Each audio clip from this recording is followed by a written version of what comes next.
ये सब कुछ उस दोस्त के बारे में है जिसके साथ मैं संडे को एक्सरसाइज कर रहा था। दोस्त का कोई नाम भी होगा? उसका नाम वकार है। He is a great man. हम लॉ कॉलेज से दोस्त हैं। मैं उसके साथ बेतकल्लुफ़ मजाक कर सकता हूँ और उसकी भी मजाक की हिस्स बहुत अच्छी है। इस वाक़े के बाद हम काफ़ी चौकन्ना और मुख्तात हो गए क्योंकि वो काफ़ी समझदार है, लेकिन वो ये सब जानना चाहता है। उस दिन मैंने उसको इस वाक़े के बारे में बताया और उसके बाद हमने एक्सरसाइज स्टार्ट कर दी और उसके बाद मैं बेहोश होकर गिर गया। गिर क्या? आपका मतलब है कि आप ठोकर खाकर गिर गए या आपने बस अपना शौर खो दिया? ये कोई मज़ा नहीं है। शऊर खोना क्या होता है ये मुझे मेरे बाप की याद दिलाता है। वो हर वक्त मुनाफा और नुकसान की ज़ुबान में सोचते हैं। क्या आप भी उन्हीं के मानेंगे? शायद कभी कभी। आपके नज़दीक शऊर खोने का मुतज़ाद क्या है? Who cares? मैं फ़ौरन बेहोश नहीं हुआ। पहले मैं हवास बाख्ता रहा। मुझे लगा कि मैं मर रहा हूं।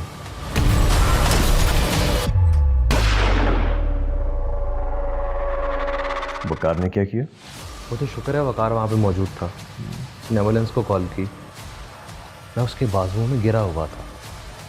मैंने मजाकन उसे कहा कि तुम बड़ा एंजॉय कर रहे हो, लेकिन उसने मेरी बात का बुरा नहीं माना। काफ़ी नरम मिजाज आदमी है।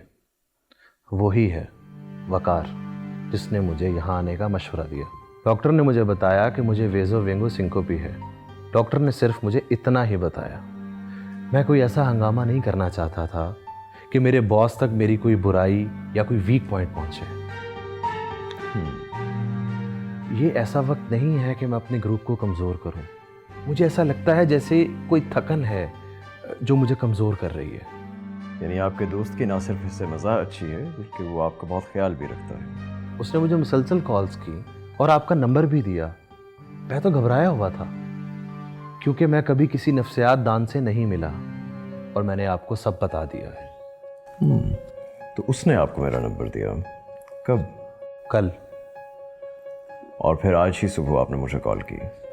हाँ, मैंने वकार से वादा किया था। लेकिन आप इन तमाम सवालों से क्या हासिल करना चाहते हैं? आपके ख्याल में मैं क्या हासिल करना चाहता हूँ? आप मुझे चाबी ना दें। क्या मैं जल्दी में यहाँ आना चाहता था कि आपको आधा सच बता सकूं? मैं शायद अपनी बात वाज़ेह नहीं कर सका और शायद मेरा लहजा भी दुरुस्त नहीं था। देखिए, यहाँ पर मरीज़ के साथ जो कुछ होता है वो लाजमी नहीं कि उसकी तवक्को के मुताबिक हो। हम अपने आप से भी चीज़ें छुपाते हैं, अपने अल्फाज में चीज़ें छुपाते हैं, हत्ता कि अपने इशारों में भी। उसके बावजूद जो कुछ भी हम कहते हैं, जो भी चीज़ इजहार पाती है, वो अपने अंदर कुछ पोशीदा मानी रखती है। ये साइको एनालिसिस आप जैसे लोगों की मदद के लिए होता है। इसमें हमारी कोशिश होती है कि उन पोशीदा मानी को खोजा जाए, उन्हें ढूंढा जाए, उन्हें सतह पर लाया जाए, उनका सामना किया जाए। सवाल तो ये है कि अगर कुछ छुपाना है तो फिर यहाँ आने का मकसद क्या है?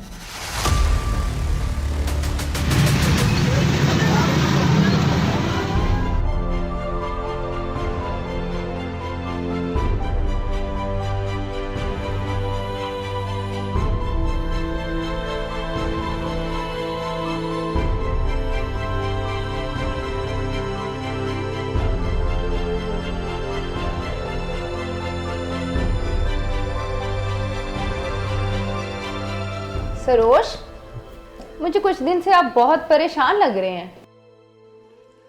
अगर वजह बता दी तो परेशानी में टहलने वाले दो हो जाएंगे। ऐसी भी क्या परेशानी है? ये सिर्फ साइकोलॉजिस्ट नहीं है जिससे साइकोलॉजी अप्लाई करनी होती है। हम सबको ज़िंदगी में एक दूसरे के बातिन में झांकते रहना चाहिए। मैं तो जानती हूँ आपके बातिन में क्या चल रहा है। मैं भी जानता हूँ तुम्हारे बातिन में क्या चल रहा है। अच्छा सरोज, आप अमर शाह से कहें ना कि हमारी कंपनी के लिए काम कर दे, हमारे लिए बहुत फायदा हो जाएगा। मरियम, मैंने पहले भी बताया था, ये बहुत अनप्रोफेशनल है, हमारी प्रोफेशनल एथिक्स के बिल्कुल खिलाफ है। ठीक है,